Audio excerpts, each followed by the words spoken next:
journalists, and political dissidents. And massive protests eventually brought them down. The chaos allowed Abiy Ahmed, a young leader seen as a visionary, to get elected. He's from the Oromo, Ethiopia's largest ethnic group. Political prisoners were freed. Opposition parties were allowed to operate. He promised a new era of democratic reforms and an end to years of autocracy.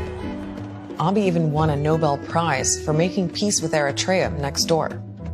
For as long as the TPLF was in power, Ethiopia was involved in a border standoff with Eritrea. So they didn't appreciate Abiy's new friendship with the Eritrean president.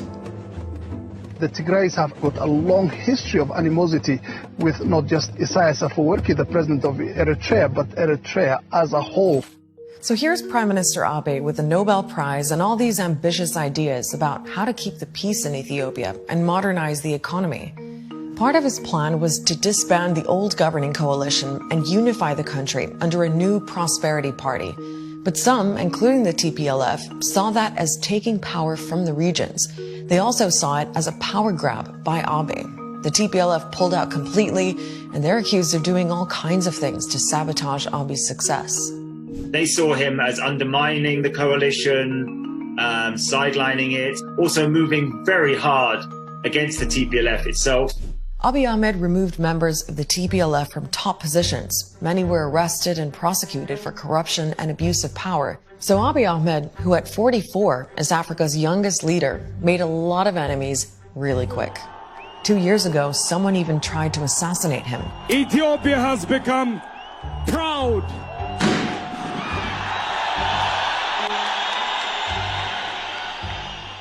So that brings us to what's happening now. Back in March, Abiy's government postponed elections because of the pandemic. But in September, the TPLF held one anyway. That escalated things. The parliament called the vote illegal, the TPLF said it didn't recognize Abiy as a legitimate leader, and TPLF forces attacked a government military base. So Abiy sent in troops, and it all blew up from there. Now this is where we'd show you footage of the war, but we just don't have much. The government has cut Tigray off, the roads, the airport, and the internet. So here's what we're hearing. We know the government is launching airstrikes. The TPLF has launched rocket attacks of its own, even across Tigray's borders. Soldiers on both sides are being killed, civilians too. We're just not sure how many.